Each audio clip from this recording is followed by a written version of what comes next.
Hello everyone, this is Dr. Sunui Escobar. Today I'm going to discuss what metabolically stress is, the physiological effects, and the nutrition support necessary. The objectives for today are for you to be able to define stress and metabolically ill from the pathophysiology standpoint, for you to have a broader understanding of nutrition support and review nutrition assessment and medical nutrition therapy for patients in the ICU.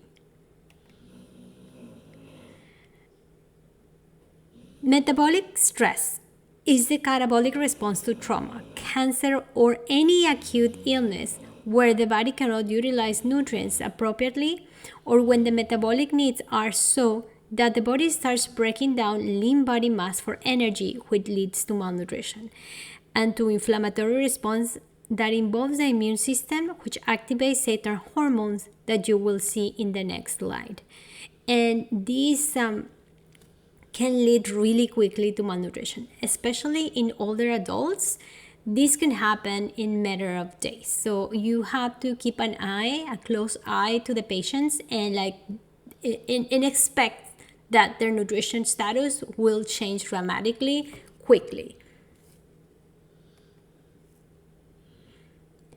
During a metabolic response to stress, most metabolic pathways are involved.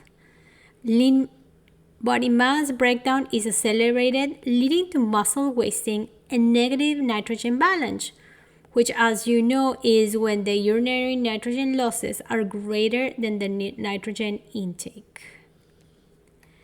There are three phases of stress: if, flow, and recovery. The if phase of stress response occurs within the first 12 to 48 hours. There's a decrease in metabolic rate. Cardiac output and oxygen consumption decrease, and there's reduced insulin secretion, which results in elevated blood glucose due to glucagon being elevated. So the goal at this time is just to stabilize the patient. In terms of nutrition, we want to start nutrition really quick, but many times it's just not feasible in the first day. But within 24 hours, so by day 2, when I see the patient, I like to be aggressive to make sure that that patient starts being fed one way or another as soon as possible. The flow phase is after the patient is stable. During this phase, the patient is hypermetabolic, so cardiac output, body temperature, and energy expenditure all increase because the body is trying to repair. There's rapid muscle breakdown, alterations of liver protein, increased glucose, and hormone levels. So all the body is just trying to heal.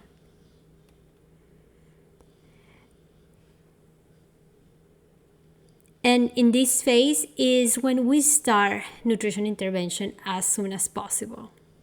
It really can make a big difference when patients start eating or on nutrition support immediately. It's my ICU director used to say nutrition is the most important and cheapest form of medicine, and I truly believe that. For the recovery, there's a resolution of stress with return to anabolism, so you start building rather than just breaking down nutrients, and there's return to a normal metabolic rate. This table shows you a summary of what happens during the stress response, which is basically everything we touched on the last few slides. So to make a summary, you increase levels of glucagon, cortisol, epinephrine, and norepinephrine.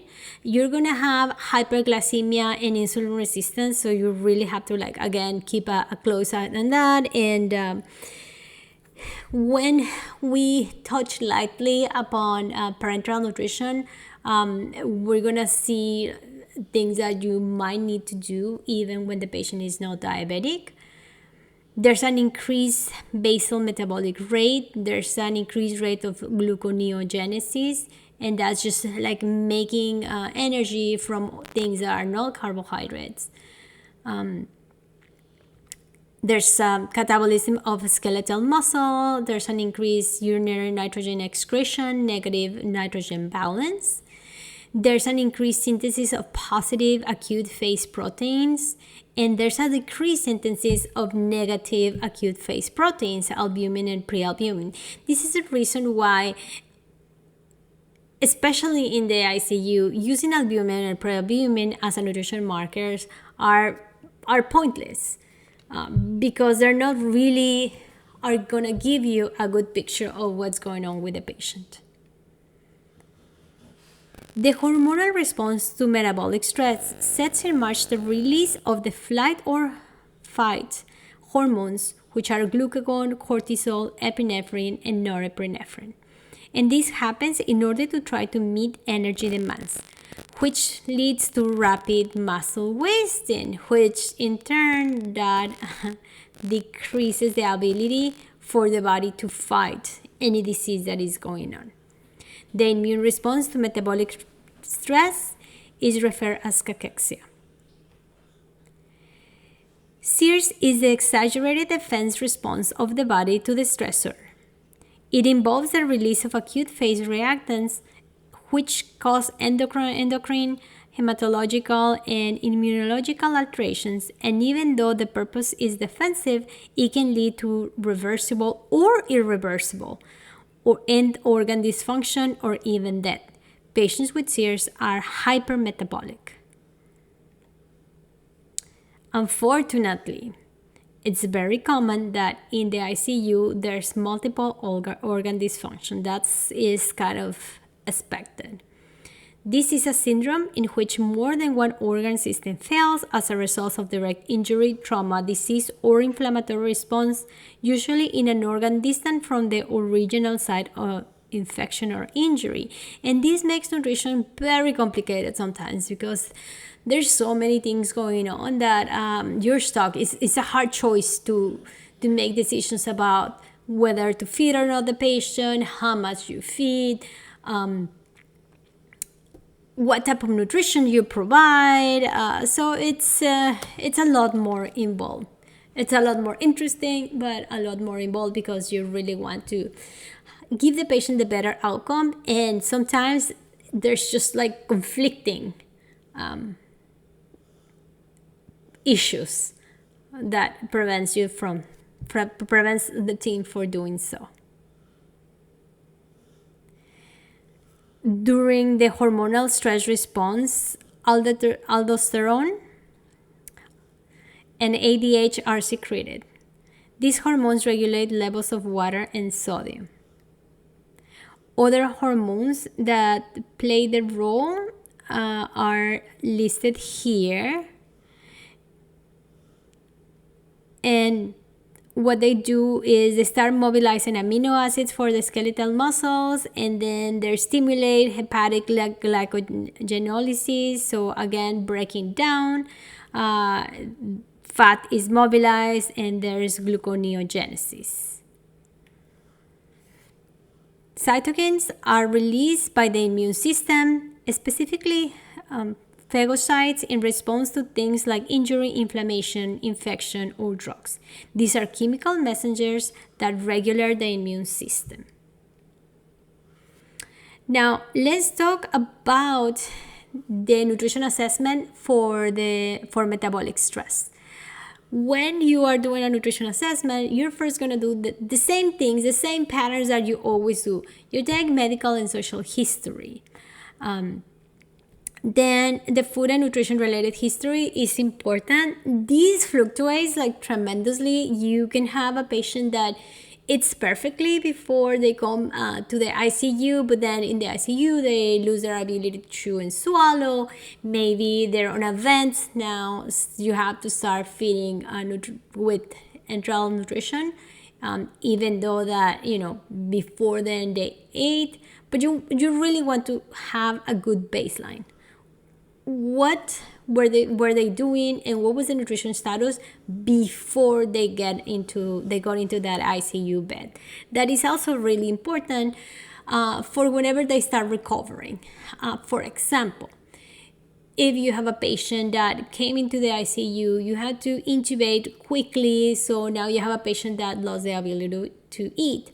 But as you know, the goal of intubation is to get them out of that as soon as possible. So when you got them out, you really need to know the history to be able to determine what type of diet or nutrition support this patient needs. Of course, you take height, weight, and all those measurements, and this is tricky. When you try to do your NFPE in a patient that cannot follow commands, cannot sit down in bed, where you physically, it's really hard to actually determine the fat or muscle loss. When you have a patient that has a lot of tubes coming out from many places in their body, it's much harder to do an NFPE. But still, you kind of do your best by touching certain parts of the body to try to have a good idea of what is their muscle mass.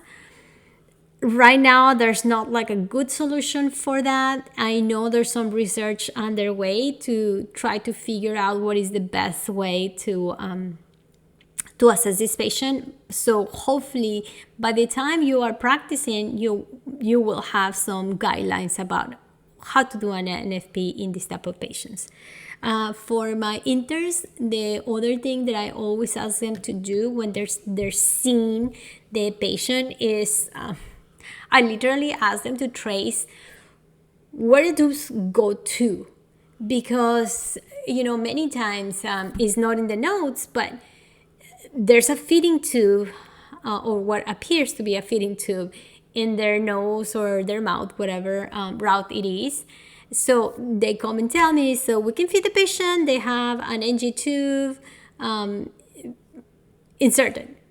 But then when you follow the tube, you realize that that is not to feed the patient, but rather is to take things out of the patient. So it's for suction. Also I want to check if the feeding running, is the parenteral nutrition running. So I'm assessing things a little different in this type of patient that maybe I assess in a patient that is less complicated. You look at your labs. And I know that in the table, albumin and proalbumin is listed, but honestly, I don't even bother with them. I do want to know if there's inflammation present, and glucose is also a big one in this population, and the electrolytes as well. Now, in terms of energy needs, ideally, you will have an indirect calorimetry. However, I have never worked in a place that had one, and I have never heard anyone that works in a place with one. So we have to rely on other measurements, such as predictive equations. Aspen is not happy with prediction equations, and you will hear Aspen quite often coming out from my mouth, because Aspen is the American Society of Enteral and Parenteral Nutrition, and they provide really good guidelines for the ICU patients. So, and one of the guidelines talks about what is the best method to estimate energy expenditure, and they come to the conclusion that all of them aren't accurate. So it really doesn't matter. We do our best. We try to figure out what's going on, and that's what we do. We heavily rely on the evidence available, but also in our clinical judgment. You can use a simplistic formula: 25 to 30 kcal per kilogram of body weight, current body weight per day. And this is for a normal patient. If you have someone that is obese, you want to go in the lower side. If you have someone that is on a bench, you also going to calculate the calories low. And this is important in the ICU. Very, very important. I don't know how to stress it enough. When the patient is on vent support, they don't have to do all the work that breathing takes. So the level of calories decrease significantly. One of the things that is very important to help the patient get out of the vent quicker is just to provide enough calories that meet the need of the patient, but you don't want to overfeed the patient, because when you overfeed the patient, they're going to stay longer intubated. And that's something you definitely don't want to do. So you calculate the needs low. You choose something that is high calorie to meet the calorie needs, yet, high protein, but lower calorie. Many of my ICU patients, they run on 1,000 and change, but really low 1,000s estimated needs. And Aspen recommends to reevaluate more than once per week, and I agree with that. The patients in the ICU change constantly. And when I say constantly, that's exactly what I mean. Many times I will kind of like write a draft of my note at 7 a.m. to prepare for rounds at 9:30. And when I went back to the ICU at 9:30, the patient had changed and the needs had changed. So that's something that I was usually like really on top because, I mean, things change all the time. Also, many times you really cannot feed a patient fully. So we do something that is called tropic feedings that actually helps the gut. So we'll discuss that a little later. And the last thing I want to say about estimated energy intakes is when you have an obese patient, they tend to do better if you underfeed the patient. This was used to be called permissive underfeeding. It is not called permissive underfeeding anymore. This is something that we do when you have an obese patient. You provide about 60% of the calories they need, and they tend to do better with that. Now, the Penn State question that is listed here, this is exclusively for patients on a ventilator. It is a complicated formula, so I do have an app in my phone where I just plug in the numbers and that's it, It's a lot easier. It does depend on the whether or not the patient is obese. You're gonna use like the Penn State 2003 versus the Penn State 2010. So that's one thing that you consider. Then you're gonna do the Mifflin St. George in this formula. So you pretty much take in consideration height, weight of the patient, age, whether or not this patient is female or male, and you physically look at the vent settings and use those for your formula. So I kind of prefer this formula for ventilated patients. It's still not like great evidence that this is better than others, but I don't know. I just feel like better when I provide to provide all these numbers to my formula. I don't know how to put it in other words, but this is just like a professional preference. In terms of protein requirement, as we review in the past slides, there's just so much breakdown of muscle that you want to go high in protein. The only time that I will not go high in protein is when they have kidney issues without dialysis. As you know, once the patient is in dialysis, the protein needs kind of almost doubles. So this is good for most ICU patients, except for those with renal disease with no dialysis. So you give about 1.2 to 2 grams of protein per kilogram of body weight. However, if the patient is obese, BMI 30 to 40, you use ideal body weight, 2 grams of protein per kilogram. And if they are if they have a BMI of 40 or more, you do 2.5. Supplementation very often is necessary. If they're on a diet, I like to give a modular of protein. There's many brands, but Prostat and is one that is used very often. Usually you have like the prescription is 30 mLs BID or TID. You will of course, we calculate the needs and take in consideration how much they're getting from their diet. And if I'm feeding the patient, and by mouth, they can just take that as a medicine. If they are on enteral nutrition, they can just put that in the tube. Unfortunately, with PPN, with parenteral nutrition, I'm sorry, not PPN, but just parenteral nutrition in general, PPN and TPN, there's just no way of doing that because they're now not tolerated by mouth. Supplementation is often necessary. Also, if I'm doing nutrition support, what I do is I try to find a formula that is high in protein. So many times you will see that in the ICU, the formulas that we use for nutrition support are different. And during class, we're going to be reviewing nutrition support in the clinical ill. We're going to be basing our review in the 2016 ASPEN guidelines. And as I said before, ASPEN is the American Society of Parenteral and Enteral Nutrition. And every 5 years, they put guidelines. So we are due for new ones in 2021. And I can tell you that is something that to this day I do have available.